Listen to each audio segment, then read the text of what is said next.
Hey, what's up, guys? I'm just gonna talk about my 8th grade year. My 8th grade year, I was such a troublemaker. I had this teacher in technology called Mrs. Larson, and I fucking hated her guts.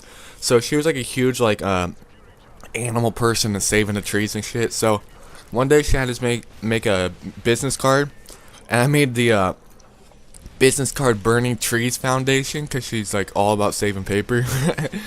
And I made it like it was really funny. I had a picture of burning trees, and then the founder was Chaz Michael Michaels off Blaze of Glory. That shit was funny, dude. I used to always fuck with your teachers. I can't express to you guys enough. If you guys are still in school, if it's your last year in like 8th grade or high school, fuck with your teachers. Like piss them off. It's so much fun. I cannot express that. But in my 8th grade year, my language arts and literature teacher, I was like in the advanced class with all the other smart 8th graders, and every Tuesday we had to go read to little kindergartners, and I had this girl I had to read to who looked like strawberry shortcake, and I accidentally called her strawberry shit cake.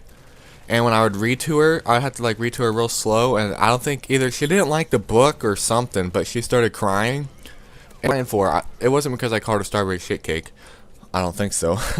But the kindergarten teacher, pulled me out of the class and asked me why she was crying. I said I didn't fucking do anything, like in her face, and I didn't really say fucking. I said like freaking, but she thought I said fucking, and I got in a shit ton of trouble. I had to go to the principal, yada yada yada. Always getting in trouble in 8th grade. I was in the principal's office literally every single day. Like, I couldn't even go on the 8th grade field trip because I got in so much trouble. I had to stay back with a bunch of 6th graders, and when I had to go to PE with the 6th graders, I put this one kid in the locker and locked it. It was fucking awesome. But then our PE teacher was cool as fuck, so he didn't even care. But anyway, I got in trouble. I had to go down to the kindergartner's room for a week during PE to go clean the chalkboards. I swear to God, their chalkboard is to my nipples. Like most chalkboards you see in your classes, they're like taller than you, right? But since the kindergartners are like little midgets, 2 feet tall, the chalkboard's so low, and I had to go down there and clean it every single day for a week, and like help the teacher with whatever she needed. And she was out of 1 out of 10, she's probably a 4. I wouldn't fuck her, but maybe I'd just let her suck my dick, right? But anyway, the weird thing is, every time I'd go down there, all the kindergartners would just sit there and stare at me like I'm some like huge 10-foot giant, like, and it's weird, like they're just staring at me. It makes you feel uncomfortable. But they were definitely staring at me for a reason, because later that day, I had to go there Monday through Friday for the week.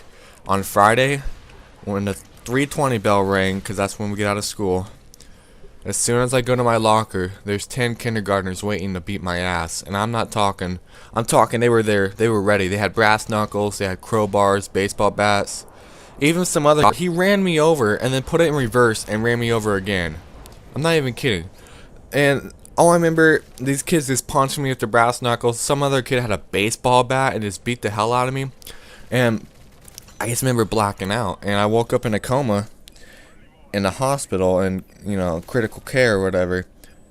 And all these kindergartners sent me cards, get well soon. But this other one said, hope you die, bitch. And I checked my wallet. They took my wallet. They took my lunch money, man. They took everything from me. I'm just trying to warn you guys before it happens to you, before your life is in critical condition. These kindergartners do not fuck around.